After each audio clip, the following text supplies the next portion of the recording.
ओम नमो भगवते वासुदेवाय नमः। ओम नमो भगवते वासुदेवाय नमो नमः। ओम नमो भगवते वासुदेवाय नमो नमः। अध्याय 4 गोकर्ण उपाख्यान प्रारंभ। सूत म्हणाले, त्यावेळी आपल्या भक्तांच्या चित्तातील अलौकिक भक्ती पाहून भक्तवत्सल श्री भगवान आपले स्थान सोडून तेथे आले. त्यांच्या गळ्यात वनमाळा शोभून दिसत होत्या. पाण्याने भरलेल्या मेघाप्रमाणे त्यांचे अंग श्याम वर्णाचे होते. त्यांनी पितांबर परिधान केला होता. कमरेभोवती मेखला शोभत होती. मस्तकावर मुकुट आणि कानामध्ये कुंडले झळकत होती. ते त्रिभंगी मुद्रेमुळे सुंदर दिसत होते. वक्षस्थळावर कौस्तुभ मणी चमकत होता. संपूर्ण शरीरावर हरिचंदनाचा लेप लावला होता. त्यांनी जणू कोट्यावधी कामदेवाचे सौंदर्य धारण केले होते. ते म्हणजे परमानंदाची चैतन्यमय मूस होते. असे मनमोहक मुरलीधर आपल्या भक्तांच्या निर्मळ हृदयात प्रविष्ट झाले होते. वैकुंठात वास्तव करणाऱ्या उद्धवादी भक्त गुप्त रूपाने कथा ऐकण्यासाठी तेथे आले होते. जेव्हा जयघोष होऊ लागला, भक्ती रसाचा अद्भुत प्रवाह वाहू लागला. गुलाल, बुक्का, फुलाल, वर्षाव आणि शंखनादही होऊ लागला. त्या सभेत बसलेल्या लोकांची आपला देह घरदार आणि अंतःकरणाचीही जाणीव नाहीशी झाली. ते असे तन्मय झालेले पाहून नारद मुनी म्हणाले, मुनिजन हो, सप्ताह श्रवणाचा हा एक अलौकिक महिमा मी पाहत आहे. येथे आलेल्यात मूर्ख, धूर्त आणि पशुपक्षीही असून ते सर्वच अत्यंत निष्पाप झाले आहेत. म्हणून या कलियुगात चित्तशुद्धीसाठी मृत्यूलोकातील पापसंचय नाहीसा करणारे भागवत कथेच्या बरोबरीचे दुसरे कोणतेही पवित्र साधन नाही. मुनिवर, आपण मोठे कृपाळू आहात. लोकांच्या कल्याणासाठी आपण विचारपूर्वक एक वेगळा असा मार्ग शोधून काढला आहे. या कथारूप सप्ताह यज्ञाने कोण पवित्र होतात हे आपण आम्हाला सांगावे. सनकादिक म्हणाले, जे लोक पापकर्म करतात आणि नेहमी दुराचरणात तत्पर असतात, वाममार्गाने जातात, क्रोधाने तप्त झालेले असतात, कपटी आणि कामतूर असतात, असे सर्वजण या कलियुगात सप्ताह यज्ञाने पवित्र होतात. सत्यापासून परावृत्त झालेले, मातापित्यांची निंदा करणारे, कामनानी ग्रस्त झालेले, आश्रम धर्माचे पालन न करणारे, दांभिक, दुसऱ्यांचा मत्सर करणारे आणि दुसऱ्यांना पीडा देणारे, हे सर्व कलियुगात सप्ताह यज्ञाने पवित्र होतात. मद्यपान, ब्राह्मण हत्या, सुवर्ण चोरी, गुरु स्त्री गमन आणि विश्वासघात ही 5 महापापे करणारे, कपट व ढोंग करण्यात तत्पर, क्रूर पिशाच्याप्रमाणे निर्दय, ब्राह्मणांच्या धनाने श्रीमंत होणारे आणि व्यभिचार हे सर्व कलियुगात सप्ताह यज्ञाने पवित्र होतात. जे धूर्त, हट्टाने नेहमी मन, वाणी आणि शरीराने पापकर्म करीत असतात, दुसऱ्यांच्या धनाने पुष्ट होतात, तसेच मलिन होऊन आणि दृष्ट वासनांनी युक्त आहेत, ते सुद्धा कलियुगात सप्ताह यज्ञाने पवित्र होतात. आता आम्ही तुम्हाला या संबंधी एक प्राचीन इतिहास सांगतो. तो केवळ ऐकल्यानेही सर्व पापे नष्ट होतात. पूर्वी तुंगभद्रा नदीच्या तटावर एक उत्तम शहर वसलेले होते. तेथे सर्व वर्णाचे लोक आपापल्या धर्माचे आचरण, सत्य वर्तन आणि सत्य कर्म यात तत्पर असत. त्या नगरात सर्व वेदांचा जाणकार आणि श्रोत स्मार्त कर्मात निपुण असा आत्मदेव नावाचा एक ब्राह्मण राहत होता. तो जणू दुसरा सूर्यच होता. तो धनवान असून पौरोहित्य करीत असे. त्याची पत्नी धुंदुली कुलीन घराण्यातील आणि सुंदर असून नेहमी आपलेच म्हणणे खरे करणारी होती. लोकांची निंदा करण्यात तिला आनंद मिळत असे. ती स्वभावाने क्रूर होती. नेहमी काही बाई बडबड करीत असे. गृहकृत्यात निपुण, कंजूस तसेच भांडखोरी होती. या प्रकारे ते ब्राह्मण जोडपे प्रेमाने आपल्या संसारात रमले होते. त्यांच्या जवळ धन आणि भोगविलासासाठी सामग्री भरपूर होती, परंतु त्या वैभवात त्यांना सुख नव्हते. अखेर त्यांनी संतान प्राप्तीसाठी गरिबांना गायी, जमीन, जुमला, धन, सुवर्ण, वस्त्रे इत्यादी दान करण्यास आरंभ केला. अशा रीतीने दान धर्मात त्यांनी आपली अर्धी संपत्ती खर्च केली, तरी सुद्धा त्यांना पुत्र किंवा कन्या झाली नाही. त्यामुळे तो ब्राह्मण अतिशय चिंतातूर झाला. तो दुःखी ब्राह्मण एक दिवस घरातून बाहेर पडला आणि घरातून बाहेर पडला आणि वनात निघून गेला. माध्यान्हकाळी त्याला तहान लागल्याने तो एका तळ्याच्या काठी आला. संतान नसल्याने दुःखी असलेला तो पाणी पिऊन तेथेच बसला. थोड्या वेळात तेथे एक संन्यासी आला. संन्यासी पाणी प्यायल्याचे पाहून तो ब्राह्मण त्यांच्याजवळ जाऊन त्यांच्या चरणांना नमस्कार करून दीर्घ सुस्कारे टाकीत उभा राहिला. संन्यासाने विचारले, हे ब्राह्मणा, तू का रडतोस? कशामुळे तू अतिशय चित्ताग्रस्त आहेस? तू ताबडतोब तुझ्या दुःखाचे कारण मला सांग. ब्राह्मण म्हणाला, यती महाराज, मी माझ्या पूर्वजन्मीच्या साठलेल्या पापामुळे प्राप्त झालेल्या दुःखाचे कसे वर्णन करू? माझे पितर मी जे तर्पणासाठी पाणी पितो ते सुद्धा चित्तयुक्त सुस्काराने गरम होते, तेच हे पितात. देवता आणि ब्राह्मण मी दिलेल्या दानांचा प्रसन्न चित्ताने स्वीकार करीत नाहीत. संतान नसल्यामुळे मी इतका दुःखी आहे की मला सर्व सुने वाटत आहे. मी त्या प्राणत्याग करण्यासाठी येथे आलो आहे. संतान ही जीवनाचा धिक्कार असो, संतान ही घराचा धिक्कार असो, संतान ही धनाचा, संतानहीन कुळाचा धिक्कार असो. मी ज्या गायीचे पालन करतो तीही वांज आहे. जे झाड लावतो त्यालाही कधी फुले फळे येत नाहीत. मी माझ्या घरात जे फळ आणतो ते लवकरच सोडून जाते. मी असा अभागी आणि संतानहीन असल्याने माझ्या या जीवनात काय अर्थ आहे? असे म्हणून तो ब्राह्मण संन्यासाजवळ ओक्साबोक्सी रडू लागला. तेव्हा त्या संन्यासाच्या हृदयात ब्राह्मणाविषयी मोठीच करुणा उत्पन्न झाली. ते संन्यासी योगनिष्ठ होते. ब्राह्मणांची ललाट रेषा पाहून त्यांनी सर्व जाणले आणि विस्तारपूर्वक त्याला म्हणाले. संन्यासी म्हणाले, हे ब्राह्मणा, संतान प्राप्तीचा मोह सोडून दे. कर्मगती मोठी प्रबळ आहे. विवेकांचा आश्रय कर आणि संसाराची वासना सोडून दे. हे विप्रवरा, ऐक. मी जे तुझे प्रारब्ध जाणले आहे, या पुढील 7 जन्मात तुला संतान प्राप्तीचा मुळीच योग नाही. पूर्वी राजा सगर आणि अडंग यांना मुलामुळे दुःख भोगावे लागले. हे ब्राह्मणा, तू आता संसाराची आशा सोड. संन्यासातच सर्व प्रकारचे सुख आहे. ब्राह्मण म्हणाला, विवेकाने माझे काय समाधान होणार? आपल्या सामर्थ्याने का होईना आपण मला पुत्र द्या, नाहीतर शोकाकुल मी आपल्या समोर प्राणत्याग करतो. ज्यामध्ये पुत्र पत्नी इत्यादी सुख नाही असा संन्यास सर्व दिव्य निरस आहे. लोकाचारात पुत्रांनी भरलेला गृहस्थाश्रमच श्रेष्ठ आहे.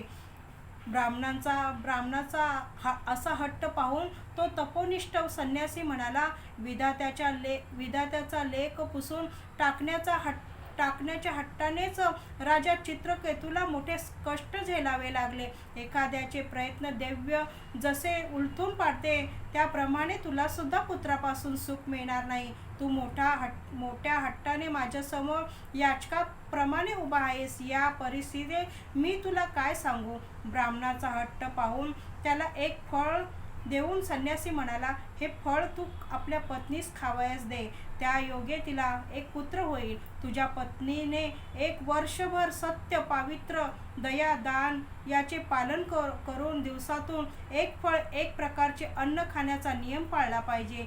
त्या योगे पुत्र सुस्वभावी निपजेल. असे म्हणून ते योगीराज निघून गेले आणि ब्राह्मण आपल्या घरी आला. त्याने ते फळ आपल्या पत्नीस दिले आणि तो दुसरीकडे निघून गेला. त्याची पत्नी कपटी स्वभावाची होती. रडत ती आपल्या सखीस म्हणाली, सखी, मला तर मोठी काळजी वाटू लागली आहे. मी हे फळ खाणार नाही.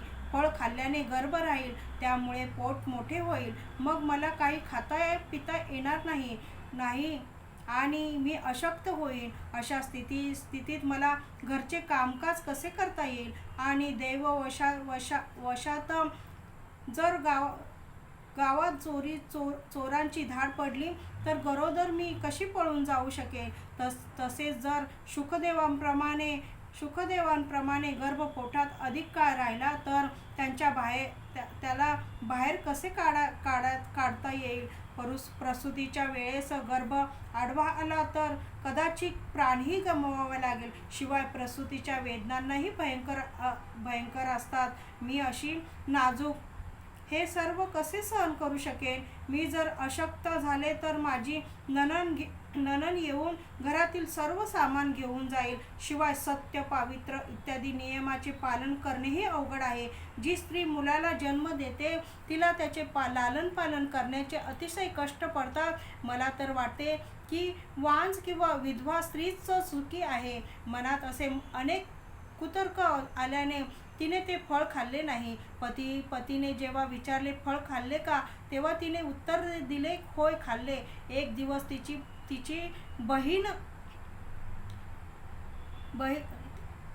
तिची बहीण सहज तिच्याकडे आली असताना तिने बहिणीला सर्व वृत्तांत सांगून म्हटले, माझ्या मनात याविषयी मोठीच काळजी लागून राहिली आहे.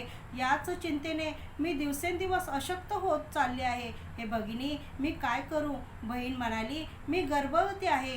प्रसूत झाल्यानंतर ते मूल तुला देईन. तोपर्यंत तू गर्भवतीचे सोंग करून गुप्तपणे घरात सुखाने राहा.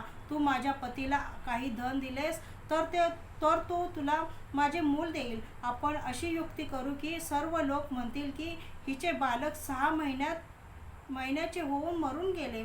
मी दररोज तुझ्या घरी येऊन त्या बालकाचे लालन पालन करेन.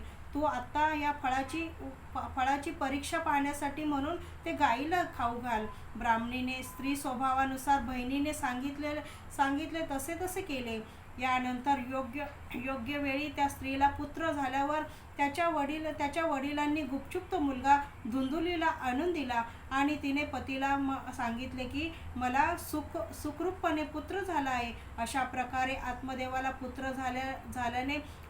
पुत्र झाल्याचे ऐकून सर्वांना आनंद झाला. ब्राह्मणाने त्या मुलाचा जातकर्म संस्कार करून ब्राह्मणांना दाणे दिले आणि त्यांच्या घरासमोर मंगळवाद्य वाजू लागले. तसेच मंगल कृत्य होऊ लागली. धुंदुली आपल्या पतीला म्हणाली, माझ्या स्तनातून दूध येत नाही तर गाय वगैरे प्राण्यांच्या दुधाने या बालकाचे पालन पोषण मी कसे करू. माझ्या बहिणीला नुकतेच बाळ झाले होते, ते गेले. तिला बोलावून आपल्या घरीच ठेवून घ्या, म्हणजे ती तुमच्या बाळाचे पालन पोषण करेल. तेव्हा पुत्राचे रक्षण होण्यासाठी आत्मदेवाने तसेच केले. माता धुंदुलीने त्या बालकाचे नाव धुंदुकारी असे ठेवले. त्यानंतर 3 महिने झाल्यावर त्या गायीलाही मनुष्य आकृती मुलगा झाला. तो सर्वांग सुंदर, दिव्य, निर्मळ, तसेच त्याची कांती सोन्यासारखी होती. त्याला पाहून ब्राह्मणाला मोठा आनंद झाला आणि त्याने स्वतः त्याचे सर्व संस्कार केले. हे वृत्त ऐकून नंतर लोकांना मोठे आश्चर्य वाटले आणि ते त्या बालकाला पाहण्यासाठी आले. ते म्हणू लागले, पहा आत्मदेवांचे भाग्य कसे उदयाला आले. हे केवढे आश्चर्य आहे की गायीला सुद्धा देवासारखा मुलगा झाला. दैवयोगाने हे रहस्य कोणालाही समजले नाही. त्या बालकाचे कान गायीसारखे आहेत असे पाहून आत्मदेवाने त्याचे नाव गोकर्ण ठेवले. आणि काही काळानंतर त्या दोन्ही बालकांनी तारुण्यात पदार्पण केले. त्यातील गोकर्ण मोठा पंडित आणि ज्ञानी होता, परंतु धुंदुकारी दृष्ट झाला. स्नान वगैरे तो करीतच नव्हता. अभक्षही भक्षण करीत होता. क्रोधाच्या आहारी गेला होता. वाईट वस्तूंचा तो संग्रह करीत असे. प्रेताच्या हाताने स्पर्श केलेले अन्नही तो खात असे. चोरी करणे, सर्वांचा द्वेष करणे, दुसऱ्यांच्या घरात आगी लावणे हा त्याचा स्वभाव होता. लहान मुलांना खेळण्यासाठी म्हणून कडेवर घेई आणि त्यांना लगेच विहिरीत टाकून देत असे. हत्या करणे, हातात शस्त्र घेऊन आंधळे, दीनदुःखी यांना त्रास देणे हे त्याचे काम असे. चांडाळांविषयी त्याला विशेष प्रेम होते. हातात फास घेऊन कुत्र्यांना बरोबर घेऊन तो शिकारी करण्यासाठी भटकत असे. वेश्यांच्या जाळ्यात अडकून त्याने आपल्या वडिलांची संपत्ती उधळून टाकली. एक दिवस पित्यांना बडवून घरातील सर्व भांडी कुंडी तो घेऊन गेला अशा प्रकारे सर्व संपत्ती नष्ट झालेली पाहून तो बिचारा बाप अवकाश बोकास रडत रडत म्हणाला, वांजपणा परवडला, पण कुपुत्र हा अत्यंत दुःख देणारा ठरतो. आता मी कोठे राहू, कोठे जाऊ? माझे दुःख कोण नाहीसे करील? माझ्यावर तर मोठे संकट आले आहे. या दुःखामुळे मी आता जीव देतो. त्यावेळी ज्ञानी गोकर्ण तेथे आला आणि त्याने पित्याला वैराग्याचा उपदेश करीत समजवण्याचा प्रयत्न केला. गोकर्ण म्हणाला, हा संसार असार आहे. हा अत्यंत दुःखरूप आणि मोहात पडणारा आहे. कोणाचा पुत्र, कोणाचे धन, आसक्ती असलेले मनुष्य रात्रंदिवस दुःखाने जळत राहतो. इंद्र आणि चक्रवर्ती राजा यांनाही काही सुख मिळत नाही. केवळ विरक्त एकांतात जीवन कंटणारे मुनीच सुखी असतात. हा माझा पुत्र आहे. या अज्ञानाचा त्याग करा. मोहामुळे नरक प्राप्ती होते. हे शरीर तर नाहीसे होणारच आहे. म्हणून सर्व संग त्याग करून वनामध्ये निघून जा. गोकर्णाचे म्हणणे ऐकून आत्मदेव वनात जाण्यासाठी तयार झाला आणि त्याला म्हणू लागला, पुत्रा, वनात राहून मी काय करावे ते मला तू सविस्तर सांग. मी खरोखर मूर्ख आहे. पूर्वकर्माच्या स्नेहपाशात बांधला जाऊन मी पांगळ्याप्रमाणे या घररूपी अंधाऱ्या विहिरीत पडून राहिलो आहे. हे दयाळू, यातून माझा उद्धार कर. गोकर्ण म्हणाला, हे शरीर हाडे, मांस आणि रक्ताचे कोठार आहे. शरीर म्हणजे मी असे म्हणणे सोडून द्या आणि स्त्रीपुत्रांना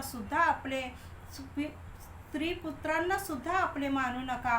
हा संसार क्षणभंगुर आहे असे नेहमी मानून केवळ वैराग्य रसात आनंद मानून भगवंतांची भक्ती करा. नेहमी धर्माचा आश्रय करून राहा. सर्व लौकिक व्यवहारात त्याग करा. साधू संतांची सेवा करा. भोगलालसेला जवळही येऊन देऊ नका. दुसऱ्यांच्या गुण दोषाचा विचार करणे तत्काळ सोडून द्या आणि भगवत सेवा व भगवंतांच्या कथांचा नित्य आनंद लुटा. याप्रमाणे पुत्राच्या उपदेशाने आत्मदेवाने घर सोडले आणि तो वनात निघून गेला. त्याचे 60 वर्षाचे वय झाले होते तरी बुद्धी स्थिर होती. रात्रंदिवस भगवंतांची पूजा अर्चा आणि नियमितपणे भागवताच्या दशमकंदाचे वाचन करून त्याने भगवान श्रीकृष्णांची प्राप्ती करून घेतली. अध्याय 4 समाप्त. ओम नमो भगवते वासुदेवाय नमः. ओम नमो भगवते वासुदेवाय नमः. ओम नमो भगवते वासुदेवाय नमः. शंभो शिव शिव शंकरा हर हर महादेवाय नमः. गुरुदेव दत्तात्रय नमः.